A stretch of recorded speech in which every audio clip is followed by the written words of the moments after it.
নমস্কার, শেয়ারবাজ থেকে আমি শাশ্বত মিত্র। আমার এডুকেশনাল চ্যানেলে আপনাদের সবাইকে স্বাগত। মার্কেট তো দেখছেনই, 26,172 বন্ধ করেছে। 26,100-র ওপরে ফার্স্ট ক্লোজিং। আমরা আর একটা ক্লোজিং চাই। 26,100-র ওপরে যদি সেকেন্ড ক্লোজিং হয় তাহলে ভাবতে পারবো যে ওই যে রেঞ্জটাই যেটা বলছিলাম বারবার, যে 25,700 থেকে 26,100, 25,700-800 থেকে এই রেঞ্জের মধ্যে মার্কেট চলবে। তাহলে রেঞ্জটা ভালো দিকে ভাঙলো, পজিটিভ দিকে ব্রেকআউট হলো। এবার নতুন হাই পেরোবার একটা চান্স আছে কিনা সেসবে আমরা যাব। কিন্তু আজকে একটা জিনিস লক্ষ্য করেছেন, যে আজকে নিফটি আইটি, মেটাল এদের জোরে বেড়েছে। রিলায়েন্স কিছুটা, যদিও খুব একটা বেশি নয়। মেনলি আজকে কিন্তু ব্যাংক চলেনি। ব্যাংক মাত্র 200 পয়েন্ট 250 পয়েন্ট ব্যাংক নিফটি মনে হয় বেড়েছে। তো ব্যাংক নিফটি আজকে নিফটিকে মানে ওপরে নিয়ে যায়নি। নিফটির ওপরে যাওয়ার জন্য ব্যাংক নিফটি আজকে ঠিকঠাক ছিল। তো লেটস হোপ যে কাল পরশু ব্যাংক নিফটি একটু ভালো হবে। কালকে অবশ্য একটা আপনাকে মনে রাখতে হবে যে উইকলি কাটাকাটি আছে, উইকলি এক্সপায়ারিটা নিফটির, সেটা দেখা যাক কীরকম হয়। কালকে যদি 26,100-র ওপরে, আমাদের হাতে এখন 72টা পয়েন্ট রয়েছে, মানে 50-60 পয়েন্ট নিচে বন্ধ হলেও কোনো অসুবিধা নেই। 100-র ওপরেই বন্ধ হয়েছে ভাবা যাবে। কালকে যদি 26,100-র ওপরে বন্ধ হয়, সেক্ষেত্রে আমরা মার্কেট নিয়ে আরেকটু পজিটিভ হব। সবচেয়ে বড় কথা হচ্ছে আজকে ব্রডার মার্কেটের স্টক একটু চলেছে, যেগুলো একদম মরে যাওয়া স্টক। যদিও তাতে আপনার পোর্টফোলিও যে পজিটিভ হয়ে গেছে তা নয়, কিন্তু পোর্টফোলিও লস কমেছে আর কি।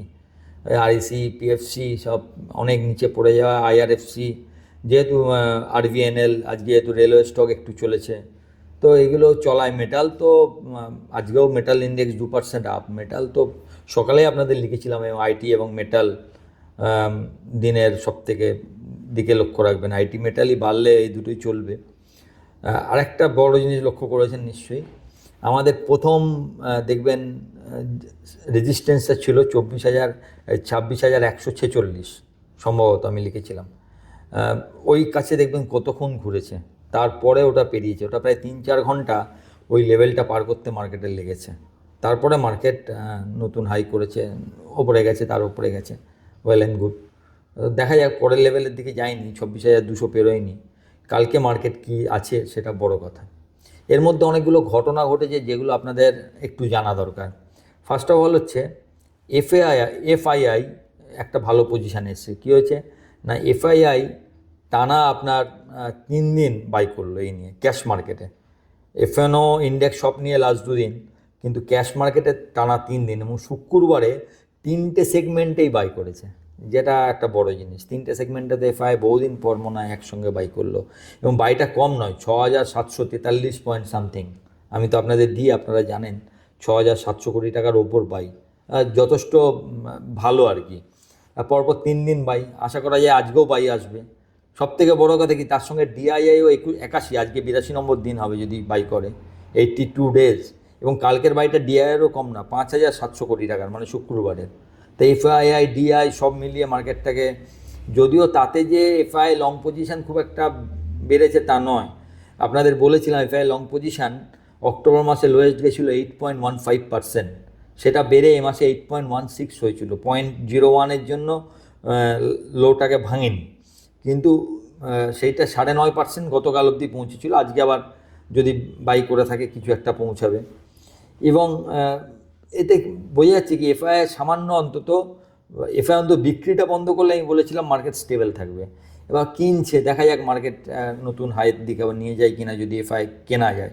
সবচেয়ে বড় কথা, 3টে সেগমেন্টেই কিনেছে, মানে এই নয় যে ক্যাশ মার্কেটে কিনেছে বলে আমি হেজ করে ফিউচার স্টক বেঁচে রেখেছি, তা করেনি। 3টে মার্কেটে বাই এসছে, যেটা একটা ফর দ্য টাইম বিং ভালোটাকে ভালো বলতে হবে। এটা আপাতত একটা ভালো, মানে আপাতত একটা সেন্টিমেন্ট তৈরি করবে মানুষের মধ্যে, কিছুটা মানুষ একটু জোর পাবে। এবং এফআই কেনারও একটা কারণ আছে। 91 টাকা 8 পয়সা লো করেছিল হচ্ছে টাকা, আপনারা দেখেছেন। সেখান থেকে গতকাল অবধি, আমি আজকের আর টাকাটা দেখিনি, আমি বলতে পারবো না, 89 টাকা 27 পয়সা, মানে 181 পয়সা, 1 টাকা 81 পয়সা টাকা স্ট্রং হয়েছে। এটা বড় কারণ হচ্ছে, এই যে দেখছেন 89 থেকে 91 জিতে কিন্তু টাকা অনেক দিন টাইম নিয়েছিল, 10-15 দিন, কিন্তু ঠিক হওয়ার সময় 2 দিনে সেটা ঠিক হলো, যদিও এতে আরবিআই ইন্টারভেনশন আছে। এ নিয়ে আমার কোনো কিচ্ছু বক্তব্য নেই যে আরবিআই ইন্টারভেন করেই এটাকে কমিয়েছে, সেটা নয়। জাপানের ব্যাপারটা মিটে যাবে, টাকার উপর যে প্রেশারটা ছিল যে টাকা এই খারাপ হতে পারে ওই খারাপ হতে পারে, নানা জায়গা থেকে নানা রকম যে ব্যাপারটা ছিল সেইটা কেটেছে। ডলার ইন্ডেক্স 98-এর মধ্যে, মানে ফেভারেবল দিকগুলো বলছি। ক্রুড $60-61 মধ্যে। তা আমাদের মার্কেটে most of the thing favourable. দুটো জিনিস দরকার, একটা হচ্ছে ট্রেড ডিল নিয়ে একটা ফাইনাল কিছু, যদি আজকে একটা ভালো খবর দেখেছেন হয়তো মিড মার্কেটে এসছে, সেটা হচ্ছে নিউজিল্যান্ডের সঙ্গে আমাদের একটা মোটামুটি একটা ট্রেড এগ্রিমেন্ট হয়েছে, যাতে আমরা আমাদের কিছু এক্সপোর্ট বিনা শুল্কতেই নিউজিল্যান্ডে পাঠাতে পারবো।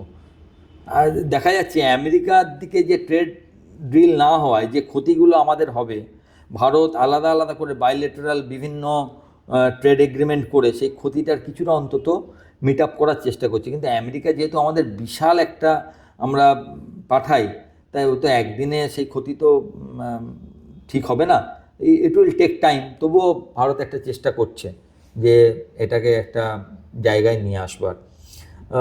দেখা যাক সেটা কী হয়। এবার ট্রেড ডিলটা হয়ে গেলে দেখবেন মার্কেটের সেন্টিমেন্টটা কমপ্লিটলি চেঞ্জ হয়ে যাবে। তো waiting for the very good news of trade deal. দেখা যাক কবে আসে সেই গুড নিউজটা। মানুষ দেখবেন শুক্রবার অনেকে আশা করছিল, শুক্রবার একটা ঘটনা ঘটেছিল, আপনারাও অনেকে আমাকে ফোন করেছিলেন বা আমার গ্রুপে লিখেছিলেন, আপনারা অনেকেই জানেন। হঠাৎ করে ইনফোসিসের এডিআর বেড়ে গেছিলো প্রায় 57%।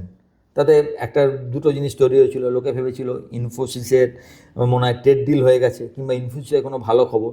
ট্রেড ডিল হলে তো একা ইনফোসিস বাড়তো না, সবাই বাড়তো। সবাই যখন বাড়েনি তার মানে ট্রেড ডিল যারা ভেবেছিলেন তাদের ভাবনাটা আর একটু ভাবতে হতো। আর ইনফোসিসের কোনো খারাপ ভালো খবর নিশ্চয়ই, 57% বেড়ে যাওয়া তো আর কি কথা নয়। যদিও শেষ পর্যন্ত পড়ে পড়ে লাস্টে 5%-এ বন্ধ হয়েছে। কোম্পানি পরিষ্কার জানিয়েছে আমাদের কাছে সেরকম কোনো খবর নেই, যার ফলে 57% কেন বেড়েছে আমরা জানি না। তো অনেকে জিজ্ঞাসা করছেন এটা কী হলো, ফ্রিক ট্রেড হয়। ফ্রিক ট্রেড হলে অবশ্য একটা উপরে একটা টিক হয়, তারপরে একই দাম থাকে। এটা টিক হয়নি, খুলেছিল কিন্তু মানে 2-4% ওপরেই, সেখান থেকে বাড়তে বাড়তে 57% হয়েছে। তো অনেকে জিজ্ঞাসা করছিলেন কী হয়েছে। আমি আমার টেলিগ্রাম গ্রুপে যারা যুক্ত আছেন সকালেই লিখেছি, সম্ভবত কোনো একটা বড় ট্রেড এক্সিকিউট হয়েছে। একটা ট্রেড এক্সিকিউট হলে কী হয়, যদি দামটা হঠাৎ করে বেড়ে যায়, এখন অ্যালগো ট্রেডের যুগ, দেখবেন নিফটিতেও হয়।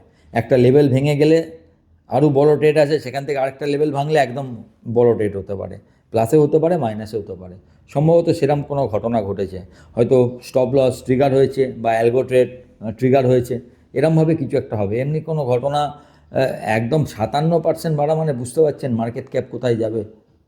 আমার মনে হয় না, এটা খুবই আশ্চর্যজনক আর কি। মানে সম্ভবত এটা ভুল ট্রেডই, কারোর একটা ভুল ট্রেডের ফলে কিছু মানে যা ক্যাসকেডিং এফেক্ট বলে না, ক্যাসকেডিং এফেক্ট যেরকম পড়ার সময় হয়, এখন যেহেতু অ্যালগো ট্রেডে লোকে সবাই স্টপ লস দিয়ে রাখে, ও উঠবার সময় হতে পারে, সেটাই সম্ভবত হয়েছে বলে আমার ধারণা। যাই হোক, এটা নিয়ে আর বেশি ভেবে লাভ নেই, এটা পাস্ট। এটা নিয়ে ভাববেন না যে এটা এই কারণে হয়েছে ওই কারণে হয়েছে, এটা বড় কিছু বলে মনে হচ্ছে না। দ্বিতীয়ত, এইবার যে ভ্যালুয়েশানগুলো হচ্ছে তাতে এবার কিন্তু আপনি একটু মেটালে একটু সাবধান হয়ে যাবেন। মেটাল বেড়েছে, আমি মানছি মেটাল বাড়ছে, copper lifetime high, silver life high, zinc aluminium 3 মাস 6 মাসের হাই, কোনোটা 3 বছরের ইন্টারমিডিয়েট হাই, বা কোনোটা হয়তো লো থেকে উঠে একটা জায়গায় পৌঁছেছে। ইটস অল গুড, কিন্তু মেটাল শেয়ার যেরমভাবে বেড়েছে, আমি জানি না কালকে যদি আবার আজকে $67 থেকে যদি রাতের বেলা $70 যদি আপনার সিলভার হয়ে যায়, তাহলে কালকে আবার হিঞ্জিং বাড়বে। আমার কথাটা বোকার মতো লাগবে, আমি জানি না। কিন্তু আপনি হিসাব করুন, আমি দেখছিলাম, আমি আপনাদের ডাটাটা বলি। 24শে নভেম্বর 2025 হিঞ্জিংকের দাম ছিল $450। 24শে নভেম্বর থেকে আজকে 22শে ডিসেম্বর 2025 হিঞ্জিং $607। তাই বাড়াটা বুঝতে পারছেন তো, প্রায় 35%। এটা এই নয়, আমি কখনও কাউকে বলতে চাইছি না যে আর বাড়বে না, আরও অনেক বাড়তে পারে, কিন্তু এই জায়গাটা একটু সাবধান থাকা ভালো। বিশেষ করে নতুন এন্ট্রির ক্ষেত্রে আরও স্ট্রিক্ট স্টপ লস মেনটেন করে, হেজ করে একটু ভেবে করবেন। সব কিছু হতে পারে মার্কেটে, হিন্দিং 2 মাসে ডবলও হতে পারে, নোবডি নোজ কী হবে। কিন্তু আপনাদের বলে দিলাম, এই জায়গাটা যত এগোচ্ছে তত আমরা এই জায়গা থেকে একটু স্টপ লসগুলো, স্ট্রিক্ট স্টপ লস এগুলো রাখবেন। একই কথা বলেছিলাম, আপনাদের মনে থাকবে হয়তো, যেদিনকে টাটা স্টিল 187-88 টাকা গেছিলো, সব জায়গায় 200-220 টার্গেট হচ্ছিল। আমি আপনাদের বলেছিলাম এই জায়গা থেকে এবার একটু সাবধান হন, এখান থেকে একটা কারেক্টিভ হলে কিছু বলার থাকবে না, যেতে তো পারেই। সব সময় জানবেন মার্কেটে আপনি বলছেন মানে যে আপনি ঠিক হবেন এরকম একদম নয়। আমরা কি করি, এইসব জায়গায় পৌঁছালে আপনি একটু নিজেকে সাবধান হয়ে যাওয়া, আপনাদেরকে সাবধান করে দেওয়া যে দামগুলো মনে হচ্ছে যেন একটু ওভারবট হয়ে যাচ্ছে, একটু ওভারবট জোনে যাচ্ছে, একটু যেন ভারী দাম, একটু সাবধান হয়ে যান। কাজ করলে স্ট্রিক্ট স্টপ লস দিয়ে করুন, এইটুকুই। ব্যাংক দেখা যাক, কালকে মার্কেট মূলত তাকিয়ে আছে ব্যাংকের দিকে। ব্যাংক কী করবে? ব্যাংক কি এই র্যালিতে সাথ দেবে? যদি সাথ দেয় তাহলে র্যালি আরও ওপরে যাবে। সবথেকে বড় কথা হচ্ছে, আমি এখনও এই একদিন পর বললে লোকে আপনারা আবার বলতে পারেন আমাকে 26,172 বন্ধ হয়েছে। আমি এখনও মনে করছি যে না, আমরা রেঞ্জ ছাড়িয়েছি বলে আমি এখনই ভেবে নিচ্ছি না। হ্যাঁ, কালকে যদি আবার ওপরে বন্ধ হয়, তারপরে যদি ওপরে চলে, আমি ভেবে নেবো। কিন্তু আমি আজও আমার মনে হচ্ছে যে লেট আর 1-2 দিন দেখা যাক সত্যি করে রেঞ্জ ছাড়ানো, নাকি আবার ওপর থেকে এফআইআর সেলিং আসবে কাল বা পরশু, ফলে আমরা আবার ওই 25,900 26,000-এ চলে যাব। লেটস হোপ যে না, এবারে অন্যদিক স্মল ক্যাপ ইন্ডেক্স বাড়ছে, মিড ক্যাপ ইন্ডেক্স বেড়েছে, হোপ ফর দ্য বেস্ট। দেখা যাক কী হয়। তবে এখন যেগুলো খুব বেড়েছে সেগুলো নিয়ে সাবধান থাকুন, একটু সাবধান হয়ে যান। মানে ভয়ের কিছু নেই, একটা স্টপ লস রাখুন, একটা ট্রেল স্টপ লস দিয়ে তাড়া করুন, কোনোটা হেজ করে দিন, এইসব যা যা করবার যেগুলো আপনারা জানেন সেগুলো করুন। মার্কেট নেক্সট একটা ট্রিগারই আমাদের জন্য দাঁড়িয়ে আছে, সেটা হচ্ছে ট্রেড ডিল। ট্রেড ডিল হয়ে গেলে জানবেন টাকা আরও স্ট্রং হবে, সব দিক দিয়ে আরও মার্কেট অন্য, মানে মার্কেটের পুরো টেক্সচারটাই চেঞ্জ হয়ে যাবে। কিন্তু ওয়ার্ল্ড মার্কেট যে জায়গায় আছে, আপনি ওপর থেকে যাই দেখুন না কেন, প্রতিদিন কোনো না কোনো কারোর সঙ্গে যুদ্ধ চলছে। থাইল্যান্ড, কম্বোডিয়া, ছোট ছোট, আমরা হয়তো বুঝতে পারছি না যে এই ফ্যাক্টরগুলোই না গোল্ড সিলভারকে থিতু হতে দিচ্ছে না। প্লাস হচ্ছে গোল্ড সিলভার ডলারের বদলে একটা বিনিময় মাধ্যম হয়ে যাচ্ছে। মানে বিশ্বের সমস্ত ব্যাঙ্কগুলো, সরকার, যারা রিজার্ভ ব্যাঙ্কগুলো, all reserve bank of all countries are buying this gold and silver. তার ফলে গোল্ড সিলভার ইমিডিয়েট কী হবে আমি জানি না, তবে এরমভাবে বাড়লে সামান্য একটা তো কারেকশান হতেই পারে। কিন্তু সেই কারেকশানটা মানে নিচে পড়ে যায়, হাই হয়ে গেছে, এরকম কোনো ব্যাপার বলে আমার এখনও মনে হচ্ছে না। 2026 আমরা হয়তো আরও অনেক অনেক ওপরে হাই আরও দেখব গোল্ড সিলভারের ক্ষেত্রে, যদি সত্যি করে